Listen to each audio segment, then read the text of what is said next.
내 인생의 주인공은 나다. 세상의 주인공은 바로 나다. 내가 원하는 대로 살아라. 남 눈치 보지 말고 의식하지 말고 나를 위해 내가 행복한 게 제일이다. 내 안의 욕망에 충실하면서 살아라. 한 번뿐인 인생 주인공이 되어서 멋지게 살아가자.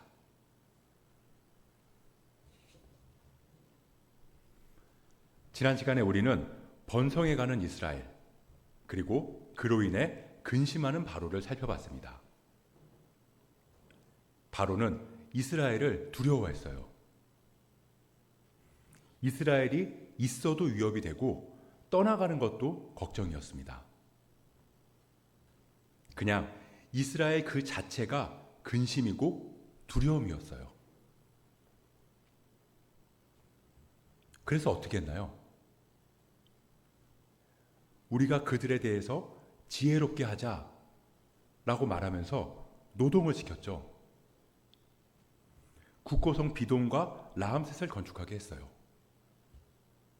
흙을 이기고 벽돌을 굳게 하면서 엄하게 일을 시켰습니다.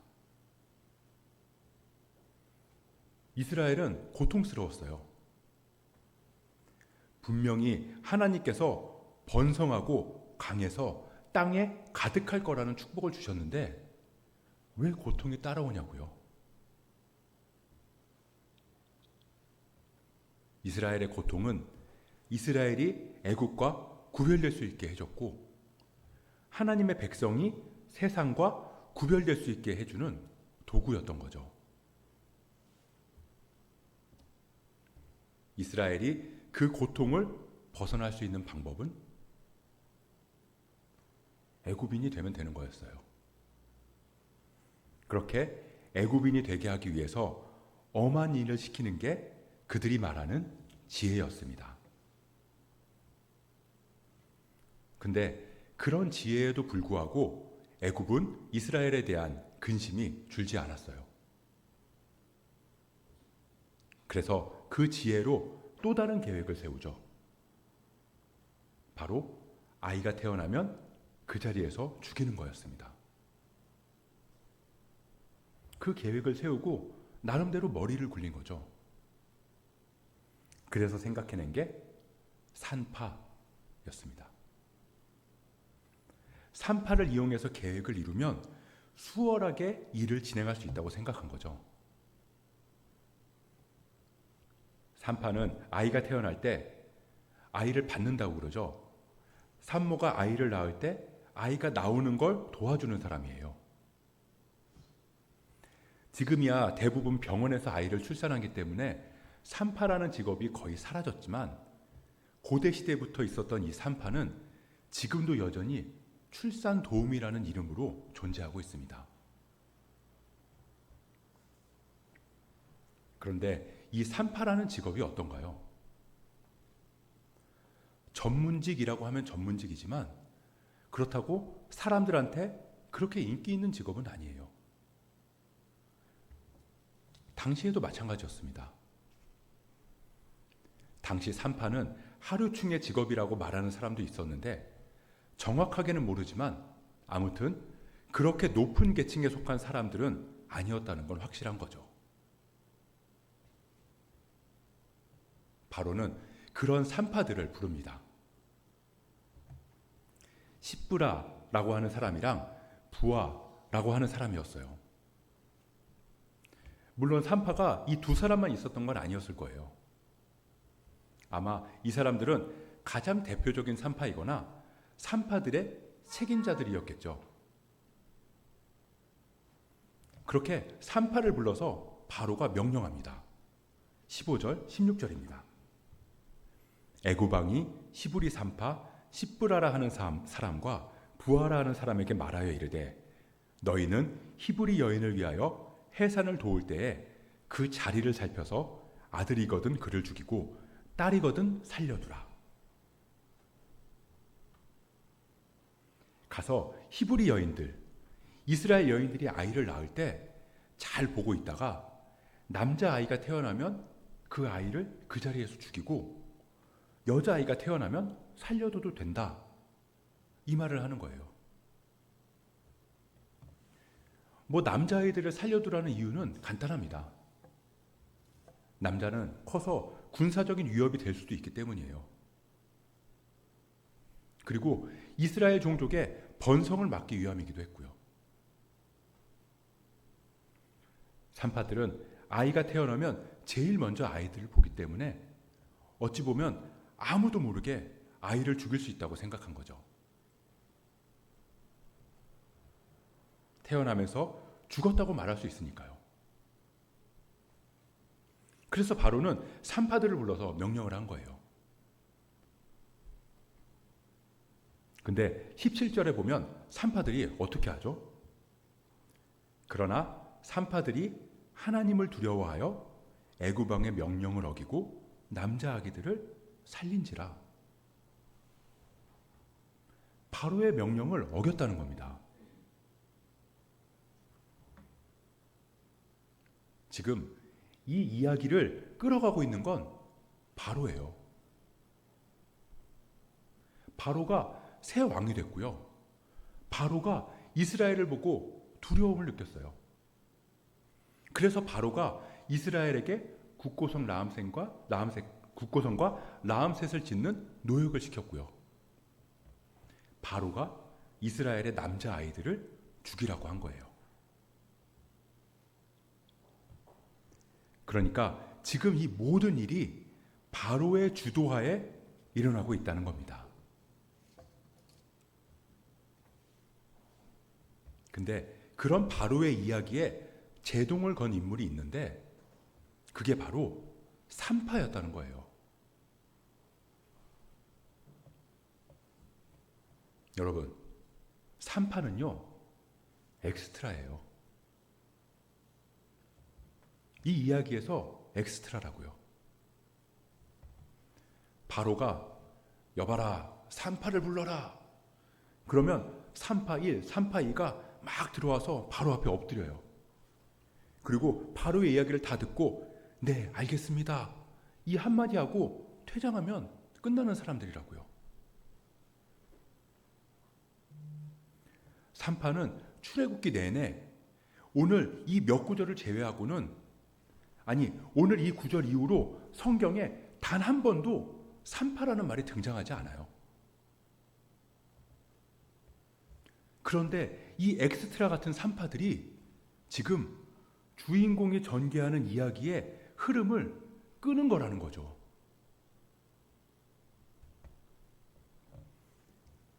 엑스트라의 역할이 뭐냐면요, 주인공을 빛나게 하는 거예요. 주인공이 전개해 나가는 이야기의 흐름이 매끄럽게 진행되도록 병풍 역할을 해주는 거잖아요. 그래서 엑스트라는 누가 그 자리에 있든 상관없어요. 다른 사람으로 대체돼도 아무런 관계가 없다고요.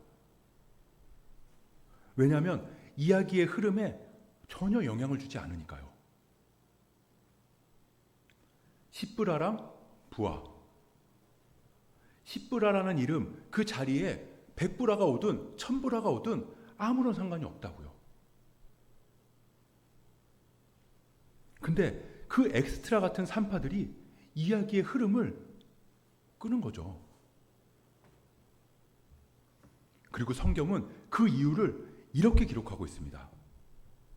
산파들이 하나님을 두려워하여 애굽 왕의 명령을 어기고. 이 말이 뭐죠? 애굽 왕 바로의 명령을 어긴 이유가 하나님을 두려워했기 때문이래요. 이 말이 뭐냐면 지금 이 흘러가는 이야기의 주인공을 재수정해주고 있는 거예요. 그러니까 지금까지 어떤 사람이 주인공이 돼서 이야기를 전개해 나가고 있는데 갑자기 지금까지 주인공인 줄 알았던 그 사람이 주인공이 아니라 다른 사람이 주인공으로 등장하게 된다는 거죠. 엑스트라 같은 산파들이 주인공의 이야기를 끊으면서 반란을 일으켰는데, 알고 보니까 그 반란을 통해서 관객들, 독자들한테 이 이야기의 진짜 주인공이 누구인지를 확인시켜주고 있다는 겁니다. 히브리 산파들이 바로의 명령을 어기고 남자아이들을 살렸어요. 그래서 어떻게 됐죠? 하나님이 그 산파들에게 은혜를 베푸시니 그 백성은 번성하고 매우 강해지니라. 이스라엘 자손은 생육하고 불어나 번성하고 매우 강하여 온 땅에 가득하게 되었더라. 이 하나님의 이야기가 이어져 가더라는 거예요. 결국 엑스트라의 반란으로 인해서 진짜 주인공의 이야기가 계속 이어져 나가게 됩니다. 바로가 자신이 계획한 대로 모든 일을 이뤄가고 있었는데 마치 자기가 주인공인 양 굴면서 이야기를 끌고 가고 있다고 생각했는데 알고 보니까 진짜 주인공은 따로 있었던 거예요.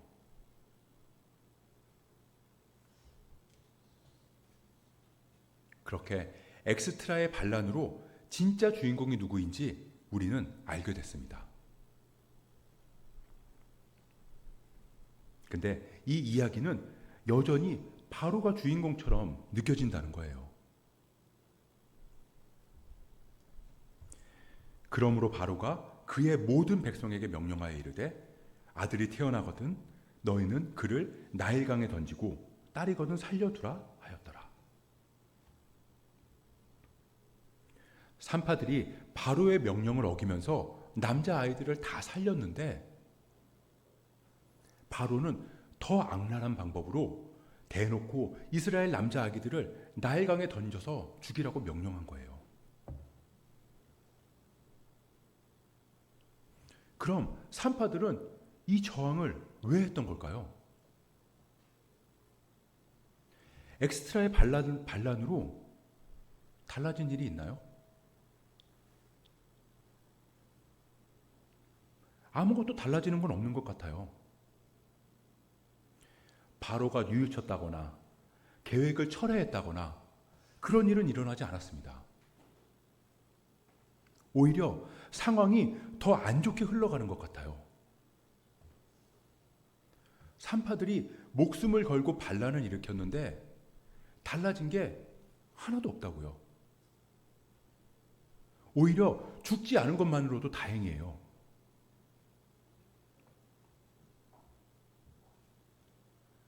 우리도 그럴 때가 있죠. 내가 이런 작은 일로 하나님의 뜻을 이루는 게 가능할까? 나 하나 하나님의 뜻대로 살아간다고 해서 달라지는 게 있을까? 오히려 내 삶은 더 힘들어지는 것 같고 상황은 더 안 좋아지는 것 같고 그렇다고 딱히 세상이 더 좋아지는 것 같지도 않은데 말입니다.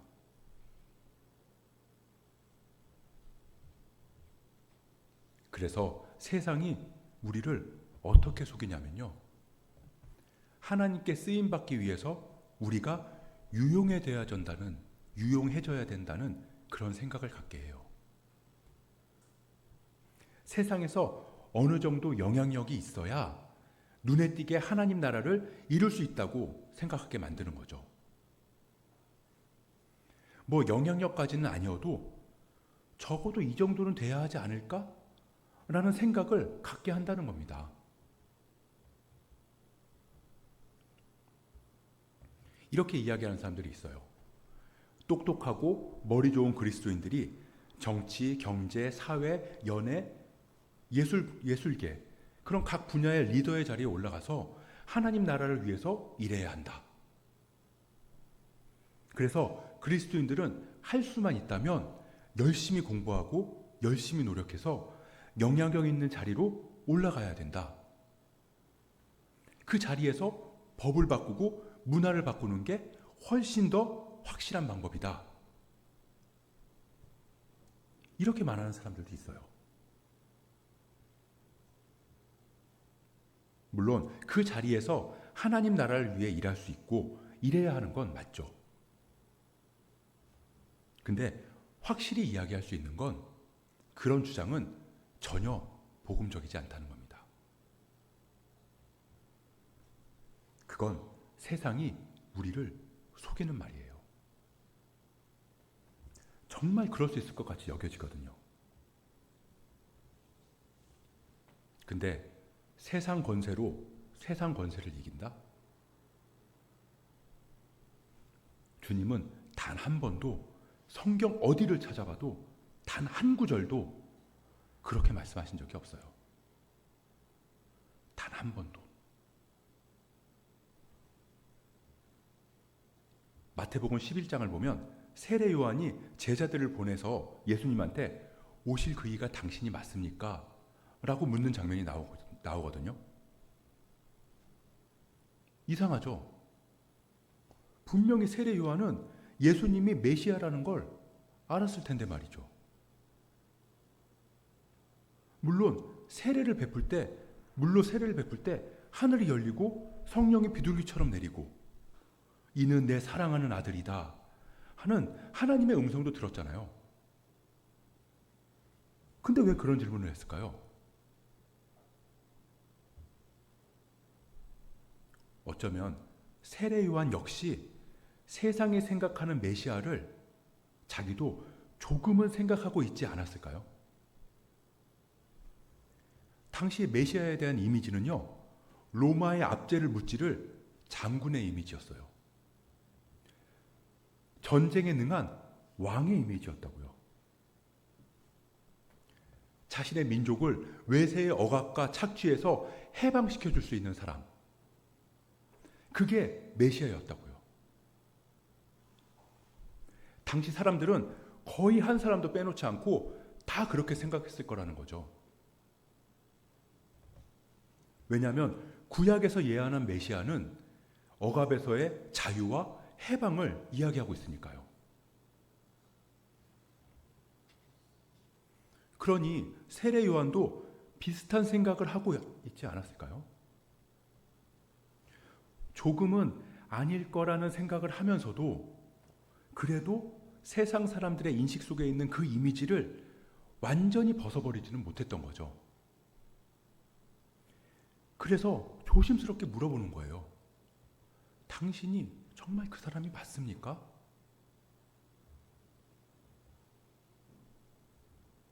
왜요? 이상하거든요. 예수님이 지금 하고 있는 일이 이상하다고요. 그냥 세리랑 창기들, 죄인들하고 먹고 마시고 있어요. 병든 사람들 병이나 고쳐주고 있고요. 사람들 모아놓고 하나님 나라가 이렇다 저렇다 말만 하고 있다고요. 게다가 못 배우고 어수룩한 사람들을 제자랍시고 데리고는 이 동네 저 동네 다니고 있는데 정작 로마의 압제에서 민족을 해방시킬 만한 일은 아무것도 안 하고 있으니까요. 뭐 로마의 고위공직자를 매수한다거나 로마 귀족을 제자로 삼는다거나 하다못해 제자들 공부시켜서 사시나 행시 이런 데 합격이라도 시켜야죠. 근데 이런 일이 하나도 없잖아요. 그러니 이상한 거죠. 당시 사람들이 생각하는 메시아의 이미지는 전혀 찾아볼 수 없으니까요. 근데 예수님이 뭐라고 그러시죠? 마태복음 11장 2절부터 5절 말씀입니다. 한 목소리를 같이 읽어볼까요? 요한이 옥에서 그리스도께서 하신 일을 듣고 제자들을 보내어 예수께 여짜오되 오실 그 이가 당신이니까 우리가 다른 일을 기다리오리이까 예수께서 대답하여 이르시되 너희가 가서 듣고 보는 것을 요한에게 알리되 맹인이 보며 못 걷는 사람이 걸으며 나병 환자가 깨끗함을 받으며 못 듣는 자가 들으며 죽은 자가 살아나며 가난한 자에게 복음이 전파된다 하라. 맹인이 보고 못 걷는 사람이 걷고, 나병 환자가 깨끗해지고, 못 듣는 사람이 듣고, 죽은 사람이 살아나고, 가난한 사람한테 복음이 전파된다. 그게 뭐요? 그게 무슨 의미가 있는데요? 아니, 지금 나는 로마의 압제 속에서 착취당하면서 힘들어 죽겠는데, 이 사람들의 횡포에 진저리가 나서 죽겠는데, 그게 무슨 의미가 있냐고요?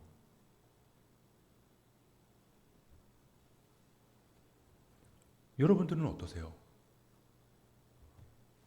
여기 이렇게 오셔서 예배하는 게 무슨 의미가 있나요? 이 시간에 일을 하든지 쉬든지 그게 더 나은 거 아닌가요? 수요일 이 늦은 시간에 교회에 와서 예배 드리고 설교 듣고 그리고 나가서 하나님의 뜻대로 산다고 한들 그게 무슨 의미가 있냐고요? 뭐가 달라지는데요? 그런다고 내 생활이 더 나아지나요? 삶이 윤택해지나요? 문제들이 다 해결되나요? 차라리 이 시간에 공부 열심히 해서 세상에서 높은 자리, 영향력 있는 자리에 올라가서 돈 많이 벌고 그 돈으로 하나님의 일을 더 크고 거창하게 하는 게 하나님 나라를 이루고 하나님께 영광 돌릴 수 있는 거 아니냐고요.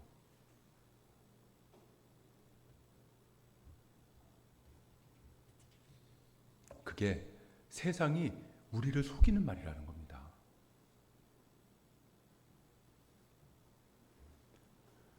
우리는요, 우리가 뭐가 돼야 된다고 생각해요. 그래도 하나님 쓰실 만한 뭔가는 있어야 한다고 생각한다고요. 적어도 다른 사람 도울 만한 여윳돈은 조금 있어야 되고, 그래도 그리스도인으로서의 체면을 세울 수 있을 만큼은 살아야 하나님이 쓰신다고. 그게 하나님 얼굴에 먹칠 안 하는 거라고 생각한다고요. 심지어 이도저도 아니면 교회 활동 열심히 한다거나 도덕적으로라도 살기라도 해야 된다. 그렇게 생각한다니까요.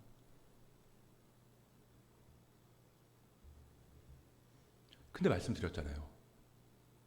그건 복음이 아니에요. 전혀 복음적인 말이 아니라고요. 세상이 말하는 거짓말이에요. 큰 집에는 금그릇과 은그릇뿐 아니라 나무그릇과 질그릇도 있어 귀하게 쓰는 것도 있고 천하게 쓰는 것도 있나니 그러므로 누구든지 이런 것에서 자기를 깨끗하게 하면 귀히 쓰는 그릇이 되어 거룩하고 주인의 쓰심에 합당하며 모든 선한 일에 준비함이 되리라. 금그릇도 있고 은그릇도 있죠. 그리고 거기에는 나무그릇도 있고 질그릇도 있어요. 그러니까 뭐예요? 그러시기만 하면 되는 거예요. 그러시기만 하면. 무슨 그릇이요? 쓸 수 있는 그릇. 무언가를 담을 수 있는 깨끗한 그릇이면 되는 거라고요. 금그릇일 필요 없어요. 은그릇일 필요 없다고요. 귀하게 쓰는 것도 있고 천하게 쓰는 것도 있대요. 근데 하나님이 무슨 그릇을 귀하게 쓰신다고 그러시죠?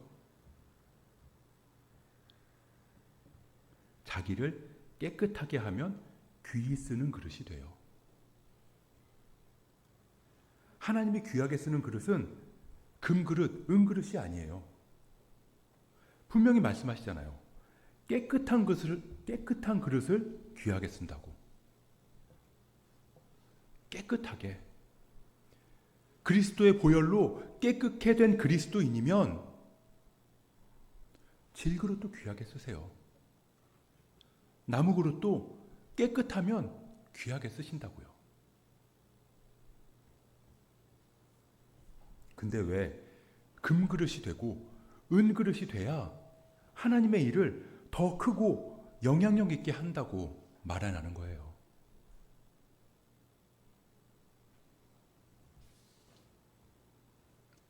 세상은 내 삶의 주인공은 나라고 말합니다. 그 말은 우리가 금그릇, 은그릇이 되라고 말하는 것과 같아요. 내가 금그릇, 은그릇이 돼서 영향력 있게 살라는 거예요. 그러면 하나님의 일도 더 크게 할 수 있다고 믿으면서 말이죠.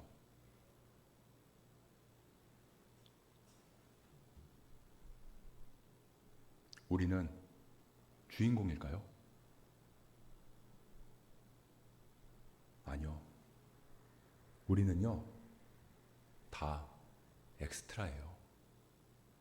엑스트라. 이 땅에서 제 배역은요, 전도사 479, 아빠 32,527, 그 정도쯤 될 거예요. 그냥 엑스트라라고요. 엑스트라의 역할이 뭐라고 그랬죠? 주인공을 돋보이게. 그리고 주인공이 전개해 나가는 이야기의 흐름이 매끄럽게 진행되도록 해주는 역할이에요. 나 아니면 안 되는 엑스트라는 없어요. 엑스트라는 나 아니어도 다른 사람으로 쉽게 대체할 수 있다고요.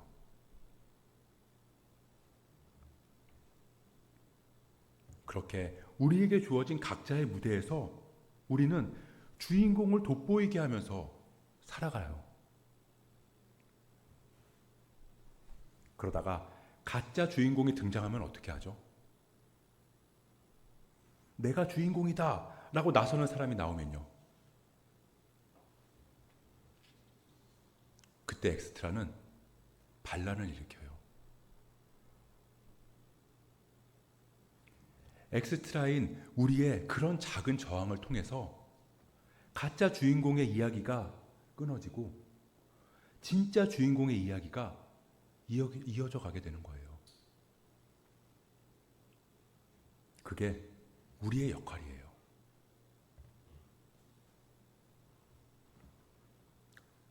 눈에 안 보이죠? 산파들이 바로의 명령을 어기고 하나님의 뜻을 이어가려고 하지만 바로는 여전히 자기가 주인공인 양 이야기를 만들어가려고 할 테니까요. 그래서 바로가 여전히 진짜 주인공처럼 보이기도 한다고요.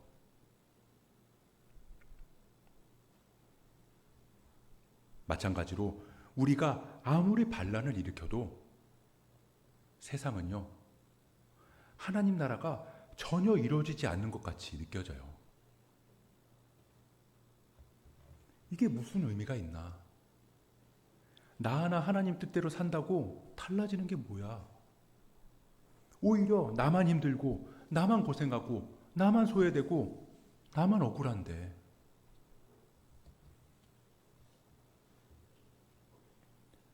눈에 보이지 않는다고 진 것 같으세요? 아니요. 그 순간 우리가 가짜 주인공이 이끌어가려고 하는 세상에 속이는 말에 반란을 일으키는 그 순간 그리스도는 승리하셨습니다. 우리의 삶에, 그리고 우리가 서 있는 무대에서 주님이 승리하셨다고요. 주님이 드러나고 주님이 영광 받으신다고요. 아무도 보지 않는다고요? 아무도 모른다고요? 주님이 보고 계세요. 주님이 듣고 계세요. 그리고 우리의 작은 저항, 그 보잘것없는 반란을 통해서 주님은 주님의 이야기를 이어가실 거예요. 물론 우리는 주인공처럼 당당하게 살아가야죠. 왜냐하면 주인공을 돋보이게 하는 귀한 역할을 맡았으니까요. 하나님은 우리 한 사람 한 사람을 무대에 배치하셨어요. 학생으로, 직장인으로, 아빠로, 엄마로, 때로는 정치가로, 때로는 예술가로, 때로는 사업가로. 근데 그건 금그릇 은그릇으로 구분 지은 게 아니에요. 행인 1, 행인 2, 국회의원 3, 국회의원 4. 엑스트라는 엑스트라예요. 국회의원 역할을 하는 엑스트라가 행인보다 더 대단한 배역이라고 말할 수 없다고요. 엑스트라는 자기한테 주어진 그 배역, 주인공을 돋보이게 하면 되는 거니까요. 우리가 어느 무대에 서 있든 우리가 하나님의 이야기를 이어가고 하나님 나라를 위해 그리고 하나님의 영광을 드러내는 역할이 주어졌다는 걸 잊지 않기를 소원합니다.